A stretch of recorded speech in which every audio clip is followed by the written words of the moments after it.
Ram Ram guys, कैसे हो आप लोग। गाइस आज अपन राजस्थान की कोर हिस्ट्री पे जाने वाले हैं। ओके, तो यहाँ से देखिए अपन सारे पॉइंट को क्लियर करते हुए चलेंगे। तो कैसे इतिहास में राजपूत डायनेस्टी का नाम है, ठीक है। तो रीजन के हिसाब से यहाँ पे काम हो रहे हैं, रीजन के हिसाब से शासक यहाँ पे काम कर रहे हैं। मेवाड़ हुआ, ठीक है, मारवाड़ हुआ, मैप याद है ना आपको, ठीक है। तो इसी प्रकार से तो देखिए, जब हेडिंग डाली मैंने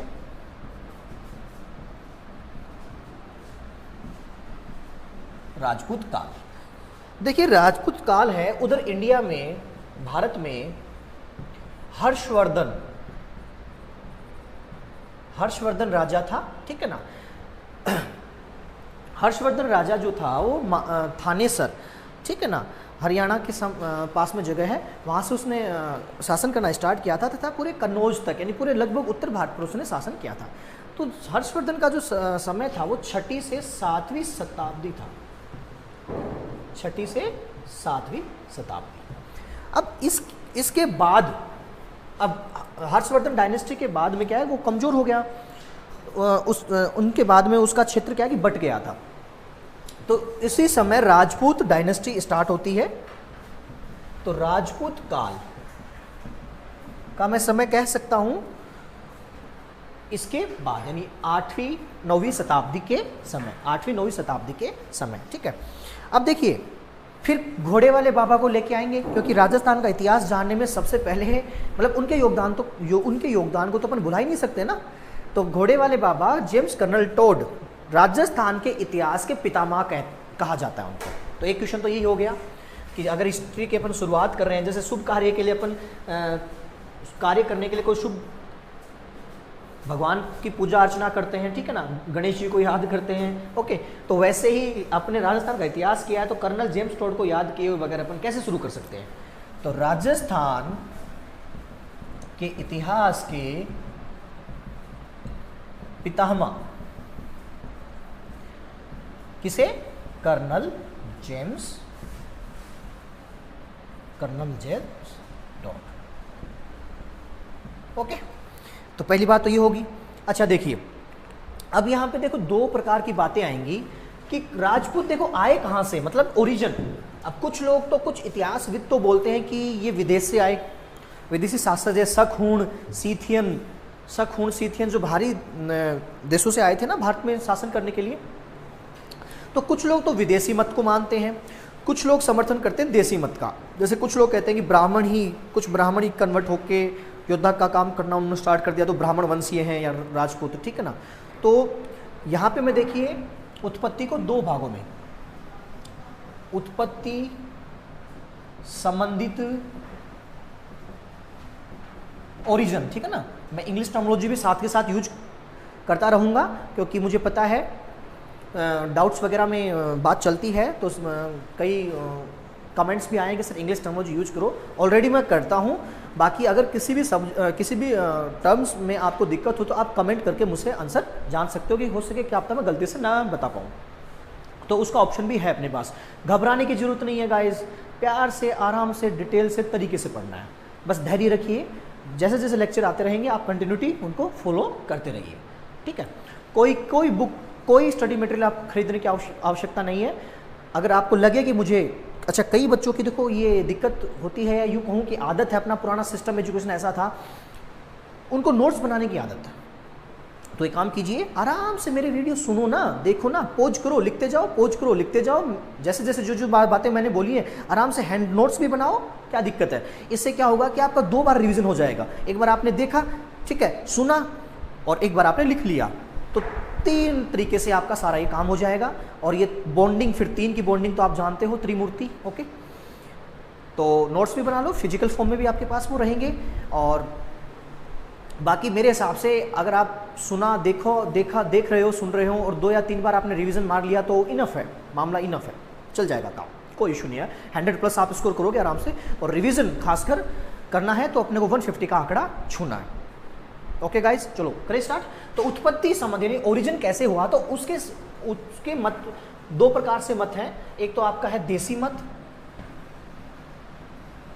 मत, ठीक है ना, और दूसरा है आपका विदेशी मत। दूसरा है आपका विदेशी मत। तो देखिए यहां पे मैं कुछ इतिहासविदों के नाम लिखूंगा और बताऊंगा कि देसी मत में साहब ये इन्होंने मतलब देसी मत का समर्थन किया कि राजपूतों की उत्पत्ति भारत के ही परिप्रेक्ष्य से हुई है। ठीक है, तो सबसे पहले मैं विदेशी की बात कर लेता हूं। तो पहली बात तो कर्नल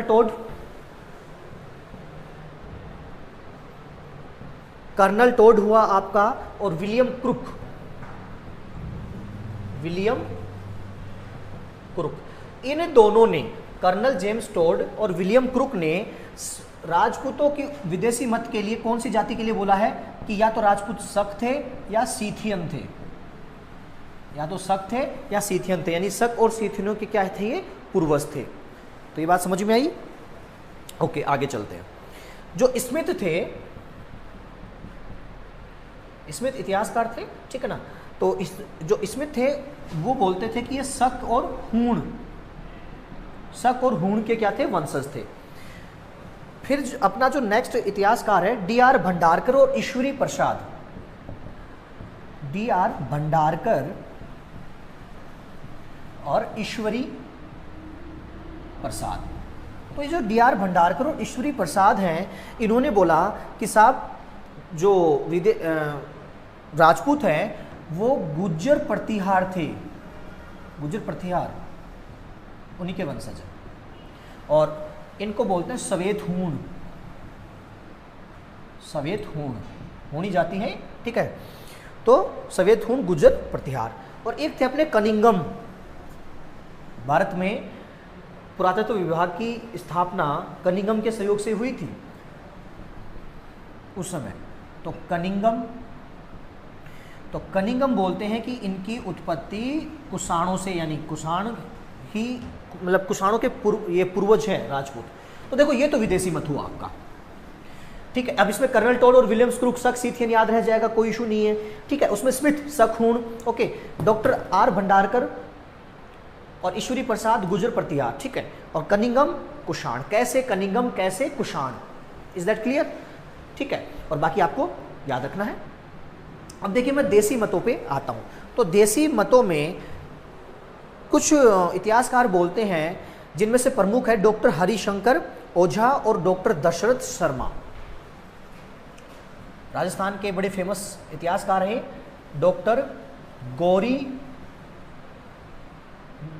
गौरी शंकर हीरानंद ओझा। ठीक है, और आपके दूसरे हैं डॉक्टर दशरथ शर्मा।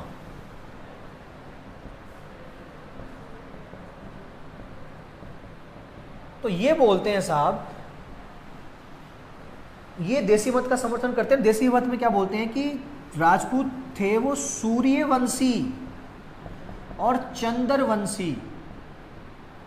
देखिए आपने पुराने मतलब पुराने जो सीरियल्स होते हैं, ये पीरियड सीरियल होते हैं, महाभारत वगैरह, ठीक है ना, उसमें देखिए कई राजा तो क्या होते थे, ऐसे चंद्रमा का टीका लगाते थे और कई राजा सूर्य का टीका लगाते थे। तो जो सूर्य को फॉलो मतलब देवता के रूप में मानते थे वो क्या थे, सूर्यवंशी, और वो क्या थे, चंद्रवंशी। तो ये कंसेप्ट है। इसके बाद में सीवी वैद थे, इतिहासकार सीवी वैद। उन्होंने राजपूतों को क्या बोला, आर्यों की संतान, वैदिक आर्यों की ही संतान है ये। ओके, तो ये देसी मत में दो बात हो गई आपकी। ठीक है, तो सीवी वैद ने वैदिक आर्यों की संतान बताया है। और दूसरा है ब्राह्मण वंश, डॉक्टर गोपीनाथ शर्मा।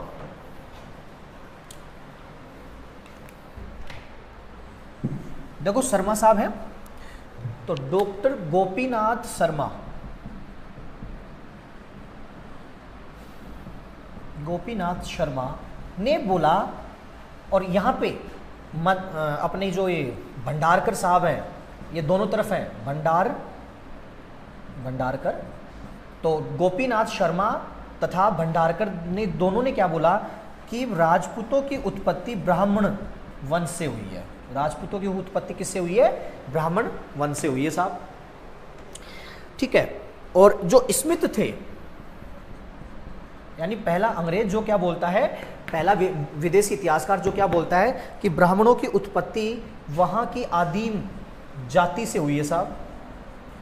तो आदिम जाति जैसे ये बोलते हैं कि खोखर, ठीक है, और गोंड, तो इन जातियों से राजपूतों की उत्पत्ति हुई है। तो देखिए ये तो आपका देसी मत हो गया, ये आपका क्या हो गया, विदेशी मत हो गया।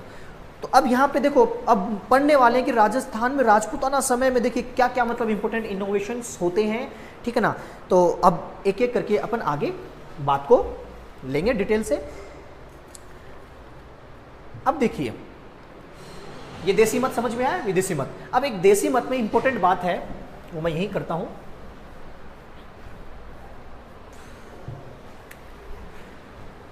चंद्रबरदाई एक लेखक है, किसके समय, पृथ्वीराज तृतीय, ठीक है। तो अभी मतलब थोड़ा संचय भी चल रहा है। देखिए जो विवाद का विषय होता है इतिहास में, जो बात क्लियर नहीं होती उस पर कभी भी क्वेश्चन नहीं आती है, ये बात मेरी याद रखना। तो आपको ये पता है कि चंद्रबरदाई, अच्छा इनकी पुस्तक है पृथ्वीराज रासो, पृथ्वीराज रासो, ठीक है।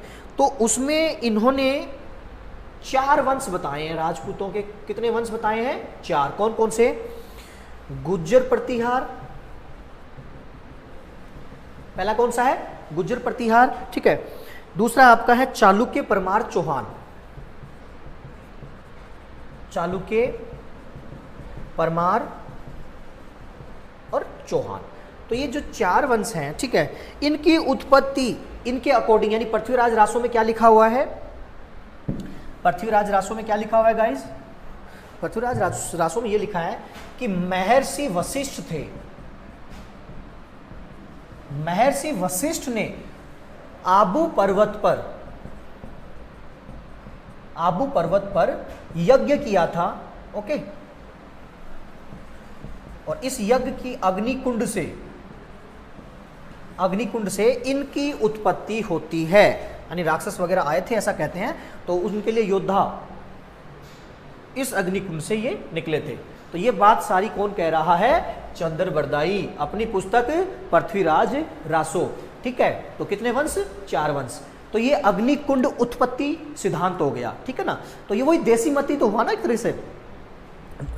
अरे आबू पर्वत कहाँ है, पाकिस्तान में है क्या, या कजाकिस्तान में, तो राजस्थान में है ना, तो इसलिए देसी मत।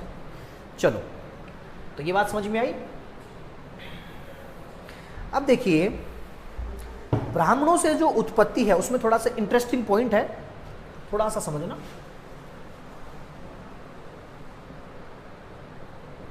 ब्राह्मणों से उत्पत्ति में वो भी ये भी देसी मत है। तो इसका समर्थन डॉक्टर भंडारकर, ठीक है, और अपने डॉक्टर भंडारकर ने, ठीक है ना, और अपने गोपीनाथ शर्मा है ही, ओके। तो एक ये इनके पास प्रूफ क्या था, इनके पास प्रूफ क्या था, तो बिजोलिया शिलालेख, बिजोलिया जगह है मेवाड़ रीजन में, बिजोलिया शिलालेख, शिलालेख मतलब पत्थरों पे लिखे गए लेख। मैंने बताया था ना कि इतिहास पता कैसे चलता है, शिलालेख हुआ, सिक्के हुए, ताम्रपत्र हुए, ठीक है ना, भूदान पत्र हुए, ठीक है। तो उनको स्टडी करके ये पता चलता है कि इस रीजन में इसका शासक था, किले हुए, किलों पे प्राचीर, दीवारों पे कुछ हुआ, प्रशस्ति हुई, प्रशंसा में कुछ लेख लिखे गए, पुस्तकें हुई, इनसे ये सारे क्या है, सोर्सेज ऑफ हिस्ट्री हैं, ठीक है। तो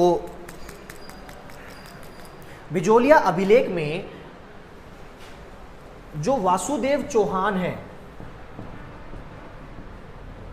चौहान डायनेस्टी के अग्रज पुरुष हैं, तो वासुदेव जो चौहान है उसको वंश गोत्रीय विप्र यानी ब्राह्मण बताया है, वंश गोत्रीय विप्र बताया है। तो ये बात इन दोनों ने स्वीकार की कि बिजोलिया शिलालेख में भाई साहब वासुदेव चौहान को क्या बताया है, ब्राह्मण बताया है। तो यहां पे ये बात समझ में आई आपको। नेक्स्ट अब देखो यहां पे एक दूसरा अभिलेख और है, चाटसू अभिलेख, तो चाटसू अभिलेख में भी इसी बात का जिक्र है। और एक प्रशस्ति है कुंभलगढ़ किले, कुंभलगढ़ बनाया शिल्पी मंडन महाराणा कुंभा, तो कुंभलगढ़ जो आपका है उसकी जो प्रशस्ति है,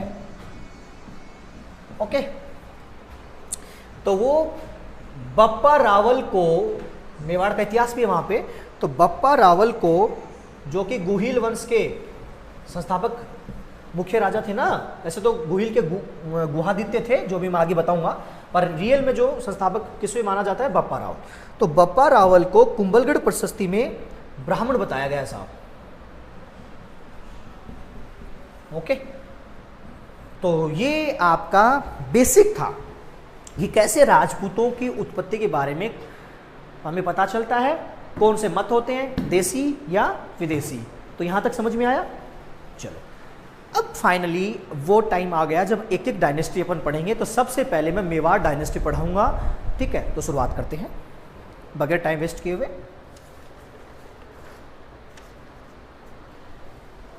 चलिए, और कैसे हो आप लोग? आई होप वीडियोस एंजॉय कर रहे होंगे, ठीक है ना।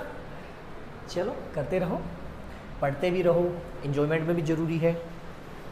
और सुनी देखी हुई बातें ज़्यादा याद रहती हैं। जैसे मूवी का आपको कुछ भी पूछ लो, बता दोगे कि उस मूवी में ये हुआ था, ये हीरोइन थी, ये हीरो था, ठीक है ना, ये ऐसे ऐसे उसमें कंसेप्ट था, तो कहीं ना कहीं वो क्लिक, तो वही आइडिया, ये इनोवेशन, सारी चीज़ें वहीं से निकल के आया है। तो देखिए, मेवाड़ का इतिहास, अगर राजस्थान में इतिहास पढ़ाया जाता है, हिस्ट्री पढ़ाई जाती है, शुरुआत कहाँ से होती है? मेवाड़ से। वो भी पता चलेगा आपको क्यों। मेवाड़ का इतिहास देखिए, हिस्ट्री ऑफ मेवाड़। अब वर्तमान में जो आपको उदयपुर और उसके आसपास का क्षेत्र दिखता है, ठीक है ना, उस रीजन का नाम पहले क्या था? शिवी, मेदपाट, शिवी, मेदपाट, ठीक है। और पहले यहां पे मेद जनजाति, मेद जनजाति, इसी को क्या बोलते थे? मेर। तो यहीं से नाम क्या पड़ा? मेदपाट। और मेदपाट से कन्वर्ट होते होते क्या पड़ा? मेवाड़। और वर्तमान में इस रीजन को क्या बोलते हैं? उदयपुर क्षेत्र। तो देखो, जगह का इतिहास भी आपको पता चला कि कैसे ये नाम पड़ा। यही तो क्यूरियोसिटी होती है। देखो, हिस्ट्री में अगर ये क्यूरियोसिटी जनरेट होगी तो वो ज्योग्राफी से अपने आप लिंक हो जाएगा मामला, क्योंकि लोकेशन पता करोगे तो देखो सारे कंटेंट एक दूसरे से जुड़े हुए होते हैं। तो बस जो मैं आपको कंटिन्यूटी फॉलो करवा रहा हूँ, बस वो चीज़ फॉलो आप करते रहिए। चलो आगे चलते हैं। तो देखो, इस रीजन का नाम ये हो गया अपना। और अपने एक लेखक थे, कवि भी थे, मुहणोत नैणसी, ठीक है। इन्होंने जो गुहिल, यानी मेवाड़ के इतिहास में सबसे पहले डायनेस्टी गुहिल, ठीक है ना।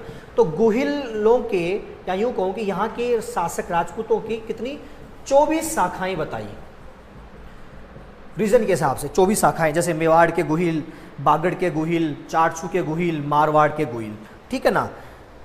तो अब मैं आगे बात करता हूं। तो गुहिल जो हैं, अब आपको रीजन तो पता ही है। देखो, मेवाड़ ये जैसे राजस्थान का नक्शा है, तो मेवाड़ ये वाला हाड़ौती पूरा इस मतलब यानी दक्षिण, ये पश्चिम, ये पूर्व, सॉरी ये पश्चिम, ये पूर्व, ठीक है ना। तो ये बीच वाला मतलब अरावली पर्वतमाला के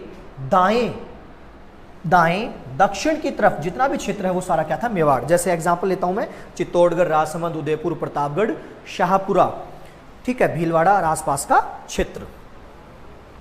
अब जो उदयपुर राजवंश है, यानी उदयपुर पे मतलब इस रीजन में जितने भी शासक हुए, उदयपुर राजवंश है, और खासकर बेसिकली उदयपुर डायनेस्टी, वो सब संसार का सर्वाधिक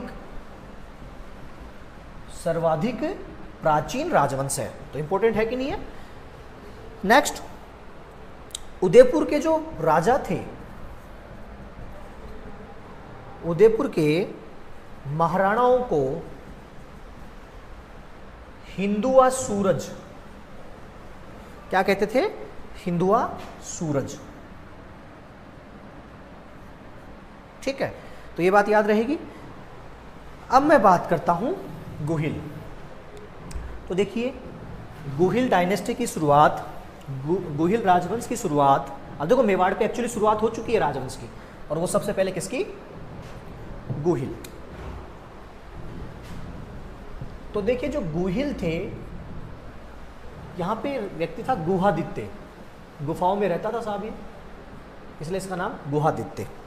तो गुहादित्य ने यहां इस रीजन में 566 ईस्वी के आसपास शासन करना स्टार्ट किया, और मेवाड़ में गुहिल वंश की नींव डाल दी। ये बात समझ में आई कि गुहिल वंश की नींव डाल दी किसने? गुहादित्य ने। ओके, अब शुरू में इनकी राजधानी नागदा हुआ करती थी। शुरू में इनकी राजधानी क्या हुआ करती थी? नागदा। अब नागदा इनकी राजधानी हुआ करती थी। उसके बाद में देखो गुहिल आया, यानी गुहादित्य, ठीक है, गुहादित्य, ठीक है ना।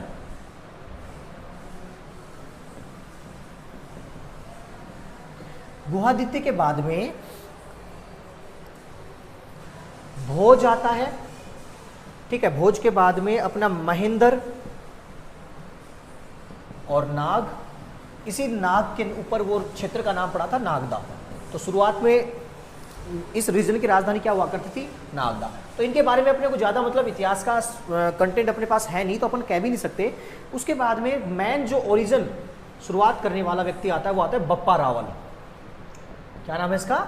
बप्पा रावल। अब ये जो समय था वो 734 से 753 ईस्वी, ठीक है। अब ये महेंद्र द्वितीय का पुत्र था और इसका नाम एक्चुअल में कालभोज था। महेंद्र द्वितीय का पुत्र था इसका, और एक्चुअली नाम क्या था? कालभोज। यानी बप्पा रावल के नाम से तो ये क्या था? फेमस था, प्रसिद्ध, विरुद्ध भी बोलते हैं प्रसिद्धि को, ठीक है ना। तो कालभोज, ठीक है ना। तो महेंद्र द्वितीय का पुत्र कालभोज, ठीक है, और वो बप्पा रावल। तो बप्पा रावल को गुहिल वंश का वास्तविक संस्थापक माना जाता है। बप्पा रावल को, अब देखो आपने पद्मावती, जो पद्मावत मूवी देखी थी, उसमें रावल रतन सिंह बप्पा रावल, यानी रावल डायनेस्टी की शुरुआत यहीं से होती है, रावल राजा। आगे फिर जितने भी नाम आएंगे उनमें सबके आगे क्या लग रहा है? रावल रावल रावल, ठीक है। या आगे लगे या पीछे लगे रावल, ठीक है। फिर देखिए उस समय 734 में इसके समय चित्तौड़गढ़ पे, जो चित्तौड़ रीजन था, चित्तौड़गढ़ था, उस पे शासन था राजा मानमोरी। मौर्य शासक था ये। मौर्य शासक कौन? मानमोरी। इसको यहां पे देखिए मंदिर दिख रहा है ना? हाँ जी, मंदिर था जिसका निर्माण इसने करवाया था। तो एकलिंगनाथ जी का मंदिर। इसमें साहब पुजारी थे कौन? हारित ऋषि। कौन थे? हारित ऋषि। हारित ऋषि के आशीर्वाद से राजा मानमोरी को हराकर चित्तौड़गढ़ अक्वायर कर लिया, चित्तौड़गढ़ जीत लिया। किसने? बप्पा रावल ने। किसने? बप्पा रावल ने। तो ये बात समझ में आई आपको? ठीक है। तो इस प्रकार से उनका क्षेत्र भी बढ़ा, और शुरुआत में इनकी राजधानी नागदा ही रही। इस समय तक राजधानी क्या है? नागदा। तो ये तो देखो बप्पा रावल के समय की कुछ प्रमुख बातें हैं। अब यहाँ पे ये भी पूछा जा सकता है, देखो मैं एक बार क्वेश्चन बता रहा हूं कि बप्पा रावल का वास्तविक नाम क्या था? कालभोज। Is that clear? उसके बाद में बप्पा रावल ने किस मौर्य शासक को हराकर चित्तौड़गढ़ जीता था? या बप्पा रावल ने किस ऋषि के आशीर्वाद से चित्तौड़गढ़ जीता था? बप्पा रावल के समय राजधानी क्या थी? नागदा। तो ये 4-5 क्वेश्चन आपके बनते हैं जो आपके सामने जो मैंने पढ़ाया था उसी से मैंने क्वेश्चन आंसर भी निकाल दिए हैं। नेक्स्ट मैं बात करता हूं, इसी के वंशज हैं अल्लट। क्या नाम है राजा का? अल्लट। आहड़ सुनते हो, उसी क्षेत्र में शासन करना स्टार्ट किया इन्होंने।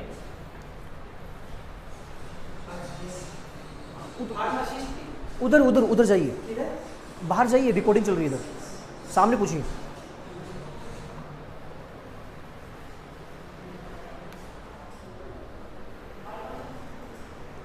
ओके, चलो आगे चलते हैं, सॉरी फॉर इंटरफेयर। अल्लट, तो अल्लट, अब देखिए बप्पा रावल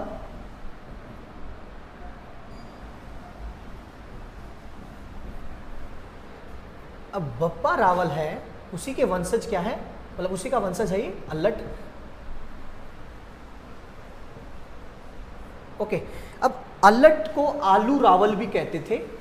आलू रावल उसका वास्तविक नाम था और बाद में फेमस किससे हुआ है? अल्लट से। ठीक है, तो अल्लट के समय ये जो रीजन है व्यापारिक दृष्टि से बहुत बड़ा फला फूला, यानी व्यापारिक दृष्टि से यह रीजन उन्नति किया। और दूसरी बात, अल्लट ने आहड़ को अपनी दूसरी राजधानी बनाया। आहड़ जो अपने सभ्यता पड़ी थी ना, आहड़ को देखो वही बात रिपीट होती जा रही है, वही कनेक्टिविटी होती जा रही है। तो आहड़ को अपनी दूसरी राजधानी बनाया। तो ये काम साहब किसने किया? अल्लट ने किया। ठीक है, तो अल्लट हो गया आपका। अब अल्लट का ही आगे फिर वंशज, देखो कनेक्टिविटी बहुत जरूरी है, इसलिए तो मैंने कहा था ना मेरे हर एक वीडियो से आगे जैसे जैसे चलोगे चीज़ें जुड़ती जाएंगी, और जितनी चीज़ें जुड़ेंगी पीछे वाली आगे से, उतना ही मज़ा आने वाला है। ओके, चलो नेक्स्ट। तो अल्लट के बाद में वंशज था शक्ति कुमार। अब इसके कार्यकाल में कुछ ज़्यादा अपने को इतिहास स्रोत भी नहीं मिले हैं। ठीक है, तो ये उसी का वंशज था अल्लट का। ठीक है, उसके बाद में आता है रण सिंह का पुत्र क्षेत्र सिंह। रण सिंह,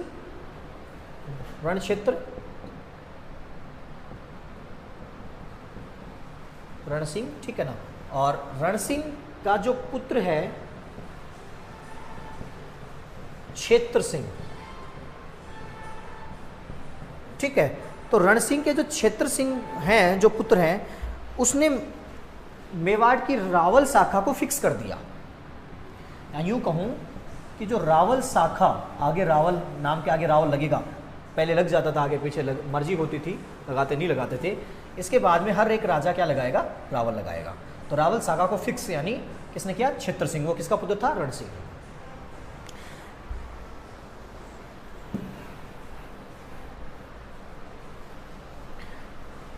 अब यहां पे देखो सिसोदिया, आप नाम सुना होगा आपने सिसोदिया। तो रण सिंह के देखो 2 बेटे थे। एक बेटा तो ये रहा, दूसरा बेटा को मैं इधर लेके आता हूं, ये लो मैं लेके आ गया। ठीक है, तो दूसरा जो बेटा था रण सिंह का, उसका नाम है राहब। इसने क्या किया? सिसोदा ग्राम बसाया। सिसोदा ग्राम, ठीक है। और इसी सिसोदा ग्राम से आगे सिसोदिया वंश निकलेगा, अभी नहीं बाद में, ठीक है ना। तो ये बात भी याद रखनी है, ठीक है। तो क्षेत्र सिंह किसका पुत्र? रण सिंह, रावल शाखा, राहब, सिसोदा ग्राम, सिसोदिया। तो ये बातें करेंगे अपन बाद में, अभी पता चल जाएगा आपको कि ये चीजें कहाँ जुड़ने वाली हैं।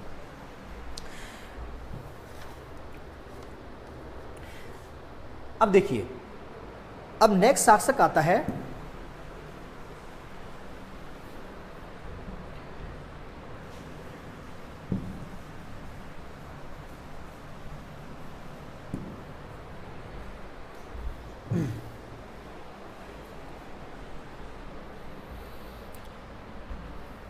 जैत्र सिंह। अब जैत्र सिंह किसका पिता था? देखिए जैत्र सिंह के समय क्या हुआ कि जैत्र सिंह का पहले तो समय अपने को पता होना चाहिए, हल्का सा आइडिया। 1213 से 1253, ठीक है। अब इस समय दिल्ली पे शासक था इल्तुतमिश। दिल्ली पे दिल्ली का शासक कौन था? इल्तुतमिश। इल्तुतमिश कुतुबुद्दीन ऐबक का सेवक, उसी के फिर छोड़ के, कार्यभार छोड़ के कुतुबुद्दीन ऐबक साहब चल निकलते हैं। कुतुब मीनार किसने बनाया? कुतुबुद्दीन ऐबक ने, ठीक है ना। तो यहाँ पे भी रहते हैं वो कुतुबुद्दीन ऐबक, और उसी के बाद में उसका दामाद इल्तुतमिश, ठीक है। अब नेक्स्ट देखिए, ये तो एक अलग प्रोस्पेक्ट हो गया कि इस समय इंडिया पे शासन कौन कर रहा है। तो अब देखिए, जो जेतर सिंह है, उस जेतर सिंह के समय इल्तुतमिश ने अटैक किया किस पे? नागदा पे, और जेतर सिंह ने इसको पीछे धकेल दिया, वापस धकेल दिया, लेकिन नागदा में जन धन की हानि काफी हुई। अब देखो, युद्ध तो चाहे कभी भी हो, इतिहास में हुए हों या भविष्य में हो रहे होंगे या वर्तमान में हो रहे हैं, सीरिया युद्ध वगैरह जो चल रहे हैं, युद्ध में हमेशा जन धन की हानि तय है, चाहे कोई देश जीते या हारे। तो नुकसान तो होना ही था, और काफ़ी ज़्यादा नुकसान हुआ था। इसलिए नागदा से राजधानी ट्रांसफ़र करके कहाँ कर दी? नागदा से राजधानी ट्रांसफ़र करके कहाँ कर दी? चित्तौड़। और ये कार्य किसने किया? जेतर सिंह ने। तो जेतर सिंह ने, या चित्तौड़ को पहली बार राजधानी नागदा से ट्रांसफ़र किसने किया? जेतर सिंह ने। तो यहाँ इसके समय में ये बात हुई थी। अब देखिए, जेतर सिंह का पुत्र है आपका तेज सिंह, ठीक है। बहुत सिंह आने वाले हैं, बहुत शेरों से पाला पड़ेगा। तो तेज सिंह के समय इतना कोई इंपॉर्टेंट काम हुआ नहीं था। उससे पहले, मतलब उसके बाद में इसके पुत्र आते हैं समर सिंह। कौन आते हैं? समर सिंह। ये समय मतलब 1273 के समथिंग है, 1273 ये शासक बनते हैं। तो 1273। अब समर सिंह जो हैं, उनके कार्यकाल में एक अच्छी बात हुई कि इन्होंने जीव हत्या पर प्रतिबंध लगा दिया साहब। क्या लगा दिया? जीव हत्या पर प्रतिबंध। और ये काम भारत में अशोक ने किया था। तो इसलिए राजस्थान का अशोक किसे कहते हैं? समर सिंह। ये बात बनती है, ठीक है ना। तो अब मैं बात करूं, ये आपके समर सिंह हैं। अब समर सिंह के साथ 2 बेटे हुए। बढ़िया कहानी चल रही है ना, आपको साफ कह के संबोधित किया जा रहा है। वैसे आप अपने माँ बाप के लाडले हो, नवाब हो, माँ बाप भी आपको नवाब ही कहते हैं कि नहीं कहते? तो रतन सिंह, एक बेटा हुआ आपका रतन सिंह, आपका नहीं, सॉरी, समर सिंह का। दूसरा बेटा जिसका नाम था कुंभकर्ण। तो कुंभकर्ण साहब तो कहाँ चले गए? नेपाल जाके बोला, मैं मेरा यहाँ मन नहीं कर रहा, मैं नेपाल जाके अपना राजवंश स्थापित करूँगा, यहाँ का काम तुम संभालो रतन सिंह। क्यों? पता नहीं क्यों इसको ये आभास लग गया था कि अलाउद्दीन खिलजी आने वाला है। ठीक है ना। चलो, ये तो कहने की बातें हैं।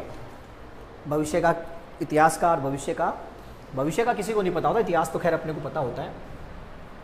तो अब देखिए रतन सिंह के बारे में थोड़ा सा अपन डिटेल से देखते हैं, क्योंकि रतन सिंह फेमस ही बहुत ज़्यादा थे, करें क्या।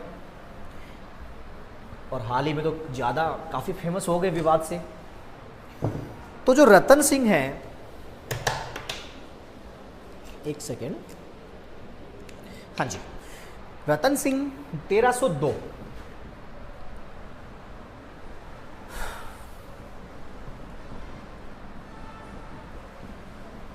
तो 1302 से इनका 1303, देखो कितने ज़्यादा समय तक इन्होंने सत्ता का आनंद उठाया है।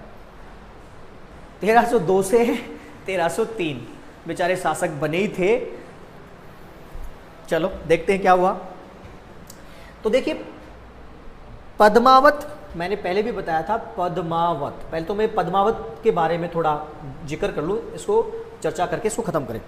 जो पद्मावत है वो रचना किसकी है? पहली बात, मलिक मोहम्मद जायसी। किसकी है? मलिक मोहम्मद जायसी।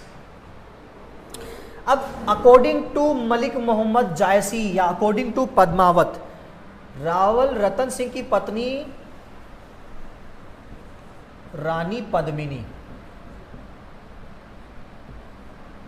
ठीक है। ये सिंहल जो श्रीलंका है ना, सिंहल प्रदेश के राजा, सिंहल प्रदेश के राजा गंधर्व सेन की पुत्री थी, गंधर्व सेन की पुत्री। ऐसा किसके according? According to Malik Mohammad Jayasi. और मलिक मोहम्मद जायसी ने वो हीरामन तोता जो देखें, राजस्थान में तो ये मूवी अभी रिलीज भी नहीं हुई है, रिलीज हुई नहीं है, तो राजस्थान के लोग तो देख नहीं पाए। मुझे भी ये जो पिक्चर है वो गुड़गांव जाने का मौका मिला था, तो वहाँ पे देख लिया था जब रिलीज हुई थी। लेकिन मैंने देखा कि इस मूवी में ऐसा कुछ नहीं है, बिल्कुल कुछ नहीं है। अब जबकि राजपूतों की तो इसमें भूरी भूरी प्रशंसाई की है, ऐसा कुछ भी गलत नहीं दिखाया। पर देखो सबकी अपनी अपनी टेंडेंसी है, बाकी एक बार दिखाना चाहिए था। ये देखो सारा मनी मेकिंग गेम होता है सारा का सारा ये। चलो आगे चलते हैं। तो पद्मावत यानी मलिक मोहम्मद जायसी ने इसकी इतनी सुंदरता का बखान किया रानी पद्मिनी का। ऐसे कहा जाता था कि जब रानी पद्मिनी जब पानी पीती थी वो पानी उसके गले से दिखता था, इतनी सुंदर थी वो, मतलब ऐसे आभास होता था कि पानी जा रहा है। ठीक है, तो ये बात हुई। अब इनके अकॉर्डिंग, मलिक मोहम्मद जायसी के अकॉर्डिंग, यहाँ एक ब्राह्मण हुआ करता था, उसका राव रतन सिंह से अपमान हो गया और वो जाके अलाउद्दीन खिलजी के पास पहुंचे।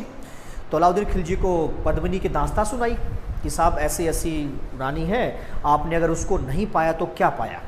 तो उसको सपने दिखाए और मलिक मोहम्मद जायसी के अकॉर्डिंग अलाउद्दीन खिलजी जो है वो आक्रमण करने के लिए आ जाता है। ठीक है, तो इस प्रकार से ये सारी बातें किसमें है? पद्मावत में। और जो कि मलिक मोहम्मद जायसी की क्या है? काल्पनिक सोच, यानी काल्पनिक उपज है। सारा का सारा वो गेम खेलता है, सोचता है सारा का सारा। ठीक है, तो बात ये है। दूसरी बात, अब अलाउद्दीन खिलजी साहब आते हैं तो क्या हो गया अपना चित्तौड़ का साका, वो मैंने आपको पहले भी बता दिया था जब अपने दुर्ग पड़े थे। तो चित्तौड़ का साका यानी चित्तौड़ का पहला साका हो गया। और कारण देखो, कारण सबसे मैंने देखो मेरे हिसाब से साम्राज्यवादी ही कारण था, साम्राज्यवादी यानी साम्राज्य विस्तार। ठीक है ना, अपना क्षेत्र बढ़ाओ, तो उसके बीच में अगर चित्तौड़ आ रहा है। और दूसरी बात, चित्तौड़ की जो स्थिति है, लोकेशन है, वो इंपॉर्टेंट थी। यानी पूरे गुजरात जाते हैं, दिल्ली से गुजरात जाते हैं, तो उसके बीच के रास्ते में चित्तौड़ आता था।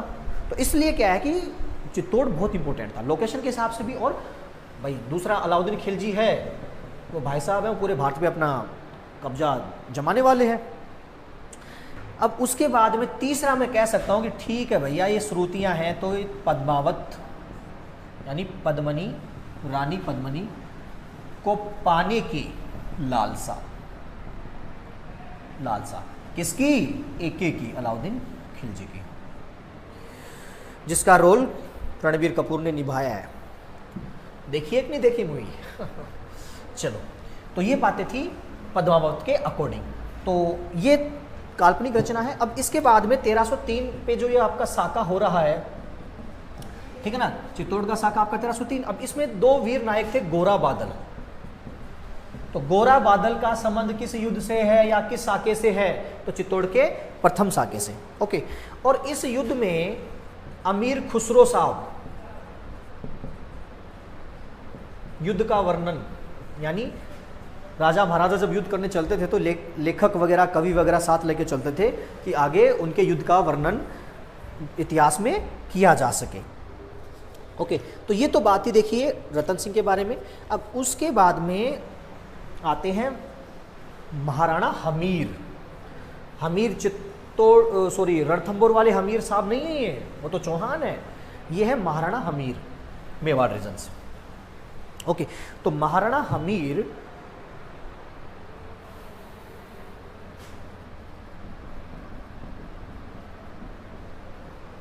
ठीक है, तो ये बातें करेंगे अपन नेक्स्ट वीडियो में।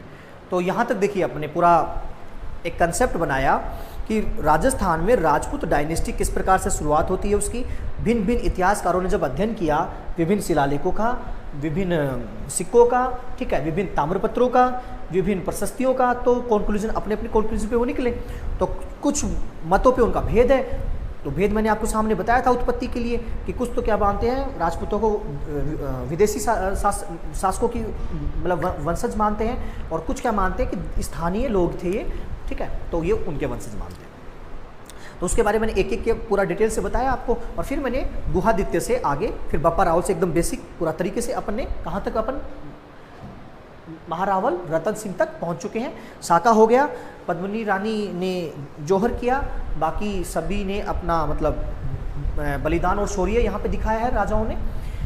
तो ये सारी की सारी बात यहाँ पे बेसिक बना, आपका कॉन्सेप्ट बना। अब मैं स्टार्ट करता हूँ महाराणा हमीर, ठीक है, तो ये इसकी बात करेंगे अपन कल, ठीक है, ओके बाय।